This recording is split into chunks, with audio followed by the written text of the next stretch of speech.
You gotta sit down and you gotta write yourself a business plan. But don't be the person that starts to do the business and doesn't know who your competitors are, because you gotta see what is actually happening around you. Your competitors are gonna tell you the numbers, just like Starbucks. Why? Because Starbucks has done all of the research. So you know in that specific shopping center there, how much traffic's coming in and out of that area, who's coming to get the coffee, how late someone comes. So go do your market research before you do anything. But the number one thing that everybody misses on is nobody says, I need to know my numbers like I know my name. Well, if you don't watch your numbers, guys, you're not gonna be able to know and run your business. Everything is based on numbers. And I wanna set this up by saying this. Liars can figure, but the figures don't lie.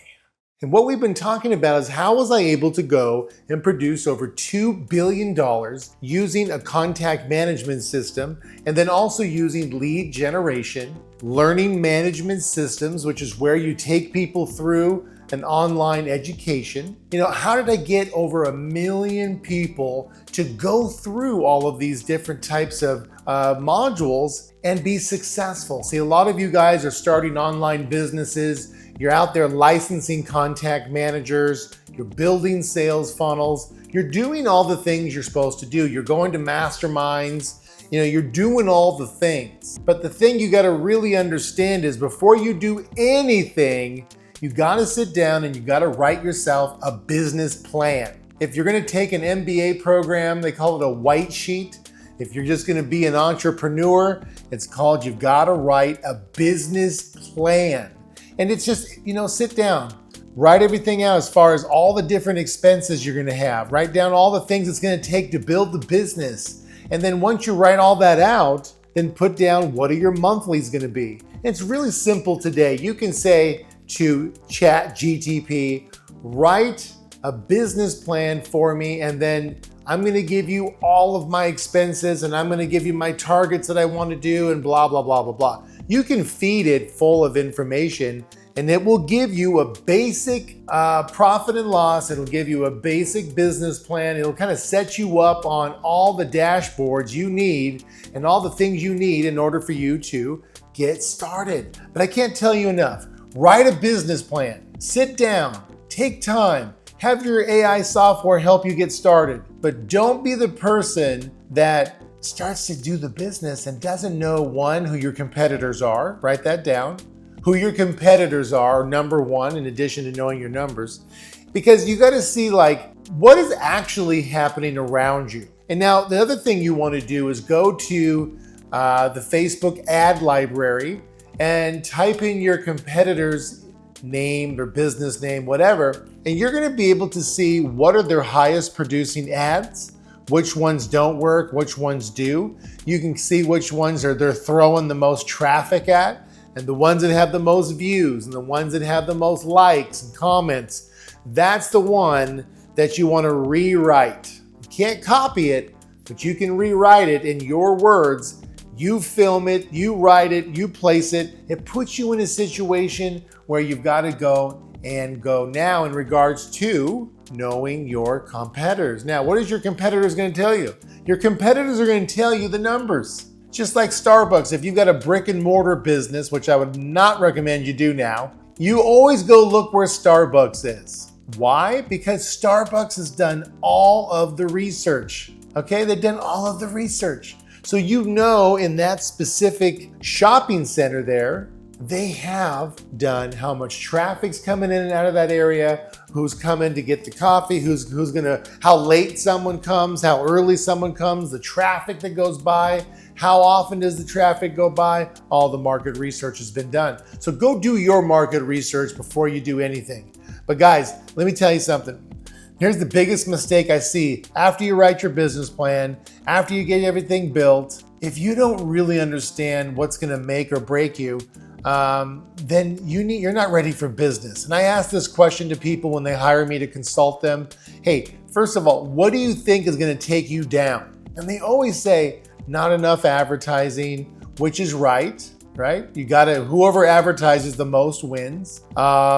They always say, oh, I don't have a good enough sales funnel, or I can't get my product shipped timely, or whatever, right? There's always a list of things, and they're all very important. But the number one thing that everybody misses on is nobody says, I need to know my numbers like I know my name. Now, what does that mean?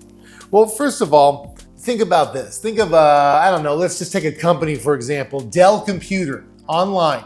Dell knows how many clicks is it going to take to get one person to go to the website, and how many people does it take to get to the website before they log in and look at something, and how many people is it taking from that to get one sale, right? So the numbers they know, how many clicks do we need to throw to the page to get one sale? Could be 50 clicks, could be 100 clicks, could be whatever. If you don't know your numbers, then you don't know how to do business. Now, let's say they say, okay, well, we've got to sell 100 computers a day.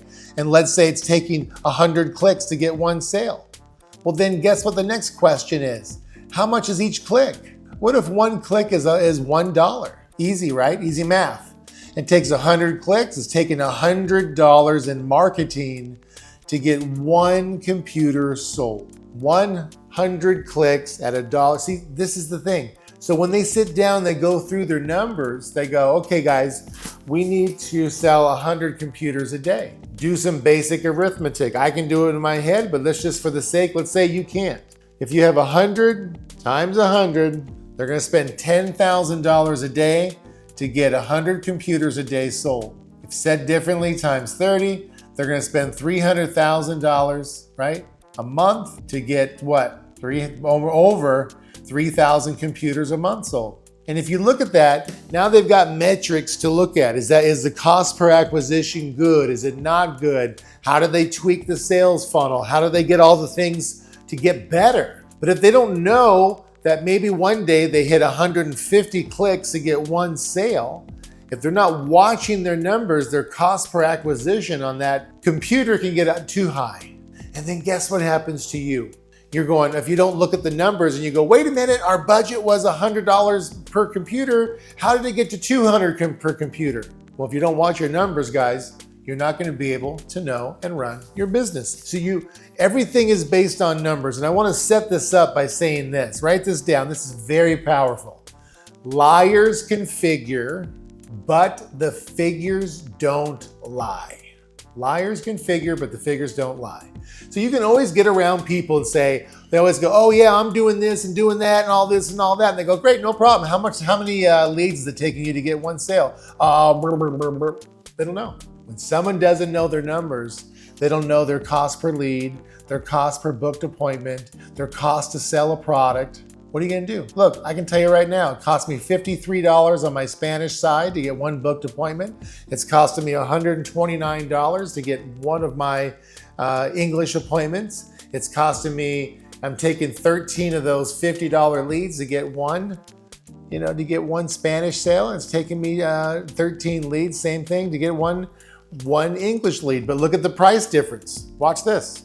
If it's $53 times 13, let me just back this up. If it's $53 for one booked appointment times 13, it's $689 for me to get one sale. Does that make sense? So one more time, if it's $53 times 13 leads, it's $689 in marketing to get one $3,000 sale.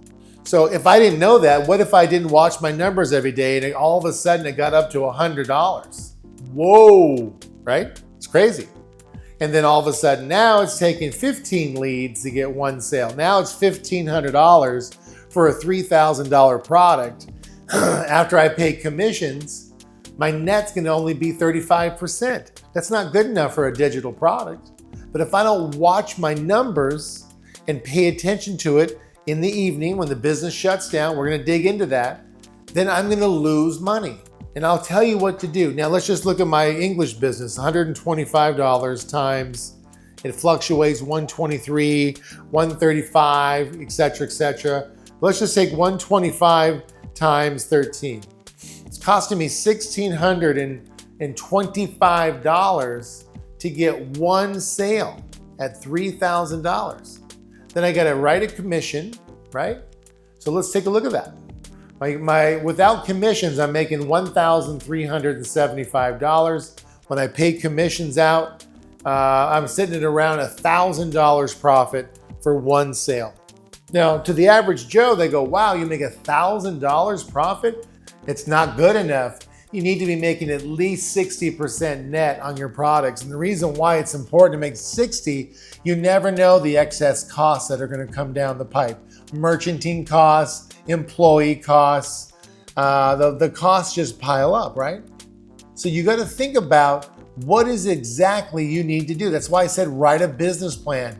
Come up with all your costs. Come up with your marketing. Come up with what you're going to be doing on a monthly basis coming out the gate, and factor everything to a T. Because if you do know your numbers and you understand it, here's what I can tell you. As you're doing the business, little by little, as you're doing presentations, the ratios will start to appear. What does that mean? Ratios will appear means, let's say, for example, your first week, your team does 50 presentations and you get 2 sales. What is that telling you? It's telling you right now your presentation to sale ratio is 25-1. That makes sense? Does that make sense? 25-1, because you did 50 presentations, you got 2 sales. But now what you got to do, now that you know that number, is you got to go work backwards. Okay, let me go work with my setters. I have half of my appointments are not confirmed. Okay, got it. Oh my gosh, my closers are not closing. Wow, no wonder we only got 2 sales. So now what you do is you put a plan together. You work with your setters, you role play with them. You get in there. Now, what do you do with your setters when you role play? This is what I do. Every morning at 8 a.m., I bring the people that are setters together and we role play for an hour, okay? I have everyone read the first 2 paragraphs, I critique them, and then I have them go back to the script and read it again.